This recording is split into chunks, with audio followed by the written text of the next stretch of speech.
মানুষের সম্মান ও ভালোবাসা পাওয়ার জন্য সবচেয়ে শক্তিশালী যে উপায়টি আমি ব্যবহার করি সেটি হচ্ছে অন্য একজন মানুষকে নিজে মনে করা। অর্থাৎ ধরুন এখানে আমি আছি এবং আপনি আছেন, এখন আমি আপনাকে নিজে মনে করব আর নিজেকে অন্য একজন ব্যক্তি মনে করব। এখন আপনার সাথে আমি যে ব্যবহারগুলো করছি এগুলো আমি আপনাকে নিজে মনে করে করছি।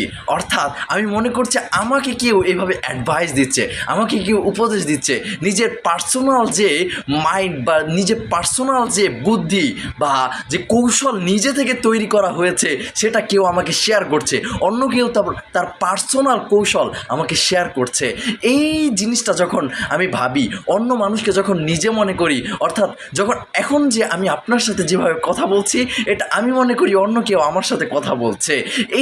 এই জিনিসটা অর্থাৎ অন্য একজন মানুষকে নিজে মনে করা, যখন ধরুন এখন আমার সাথে কেউ কথা বলছে হাসি মুখে, আমার কথা শুনছে, আমাকে পাত্তা দিচ্ছে, আমাকে সম্মান করছে, তাহলে আমার কেমন লাগতো, আমার কখন ভালো লাগে।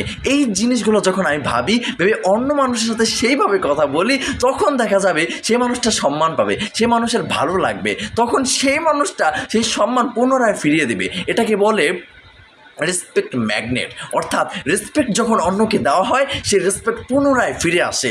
এটা একটা ম্যাগনেটের মতো, চৌম্বকের মতো। অর্থাৎ আপনি একজনকে রেসপেক্ট দিলেন, সেই রেসপেক্ট পুনরায় ঘুরে চলে আসলো। এটা অত্যন্ত মজাদার এবং অত্যন্ত শক্তিশালী একটি কৌশল। যে এই কৌশলটি জানে সে জানে, আর যে জানে না সে তো জানে না। তাহলে আপনি এখন থেকে জেনে গেলেন।